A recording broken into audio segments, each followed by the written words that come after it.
청춘 콘서트. 제가 이때 이들이 한창 해집고 다닐 때 제가 20대였어요. 제 친구들 하자 많이 생겼습니다. 이 사람들 때문에. 문제 많이 생겼어요. 인간은 태어난 곳으로 소명을 다한 게 아니지. 인간은 태어날 때는 왜 태어났는지도 모르잖아요. 태어나서 한 10살 될 때까지는 내가 남잔지 여잔지에도 별 관심이 없죠. 그냥 태어난 거지 뭐. 그냥 어떻게 하다가 태어난 거지. 실수로 이 삶을 어떻게 살아갈 것인가 그런 거에 고민을 사춘기 때 하고 이 나라가 어떻게 될 것인가 그런 고민도 하고 그러고 나서 내 삶을 이제 펼쳐나가는 거죠. 20대, 30대, 40대 이러면서. 이유도 내가 찾는 거고 삶의 방식도 내가 찾는 거고 또 열심히 사는 거지. 신해철도 그런 얘기 하죠. 저는 신해철한테 제일 영향을 많이 받은 말이 인생은 운이다.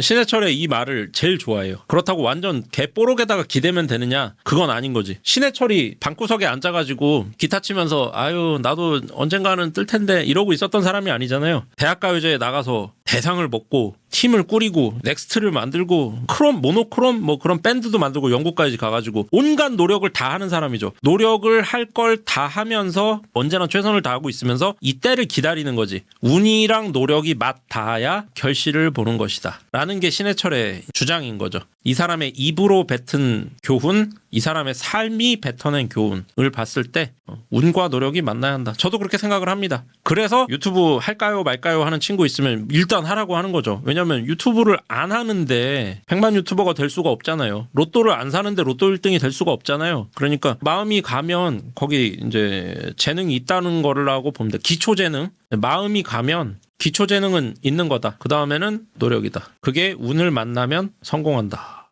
그러니까 뭐가 됐건 해보자. 운칠기삼. 서장훈 뭔 말 같지도 않은 소리를 하고 있어.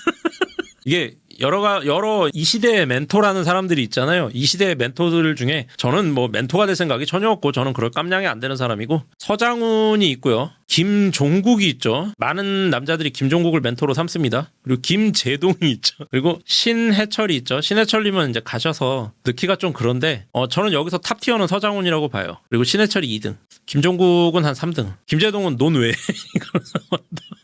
김재동은 맨날 그냥 앉아있으면 돼요. 우리는 일을 안 하겠다는 사람도 세상에 필요한 사람 아니게요? 일을 하고 싶은 세상을 만들어주고선 우리를 뽑든가 뭐 그런 얘기 하잖아요. 나는 이상해 이 새끼. 이상한 소리를 해 김재동은. 이걸 위로라고 하고 앉았어 위로. 저는 김재동은 진정한 남패입니다. 뭔 소리라는 거야 뭔 소리를. 그냥 해줘잖아요 해줘. 이게 어떻게 위로가 됩니까 해줘가. 김재동은 진짜 아닌 것 같다. 그 김재동에 묻어가지고 한참 열심히 뛰던 아저씨 있잖아요. 안철수도 요즘에는 정신 차린 것 같더라고요. 한때 유명했어요. 청춘 콘서트. 제가 이때 이들이 한창 해집고 다닐 때 제가 20대였어요. 제 친구들 하자 많이 생겼습니다. 이 사람들 때문에. 문제 많이 생겼어. 떠먹여줄 이분 만들어놔라 아니겠습니까? 그쵸. 예, 뭐 그런 것도 있죠. 그러니까 아까도 복지 얘기했잖아요. 저는 복지가 필요하다고 보는 사람이에요. 근데 복지는 언제나 전제되어야 하는 것이 최소한의 복지를 해라. 반드시 필요하다. 하지만 이 복지를 헌법에도 나와 있고 복지를 점점 증진시키고 늘려나가는 게 국가의 소명이긴 해요. 복지를 이렇게 쌓아서 점점 많이 해줘야 되지 국민들한테. 근데 그거에 대한 근거를 만들어 놓고 복지를 늘려야지. 그러니까 우리나라는 어떤 경제적 근거가 없어요. 우리나라는 이 지구에서 카나리아 같은 나라예요. 뭔 소리냐면 카나리아를 탄광 들어갈 때 데리고 들어가잖아요. 지금은 안 데리고 가는데 측정기가 있으니까. 옛날에는 탄광에 들어갈 때 카나리아를 데리고 들어갑니다. 횃불 딱 들고 카나리아 3장 딱 들고 이러고 들어가서 횃불이 꺼지거나 카나리아가 기절하면 산소가 없는 거예요. 도망가야 돼요. 우리나라는 카나리아예요. 우리나라는 지구 경기가 자빠지면 제일 먼저 자빠져요. 금리가 자빠지면 제일 먼저 자빠져요. 왜냐하면 기반이 없으니까. 대한민국은 지금 먹고는 사는데요. 기반이 없어요. 그래서 힘들어요. 그래서 복지를 늘리기가 어려워. 근데 청년 복지 물론 필요합니다. 저는 반드시 해야 된다고 봐요. 근데 청년들한테 용돈을 주는 거는 좀 무리가 있지 않나. 그러니까 이재명이 또 정치로 간다.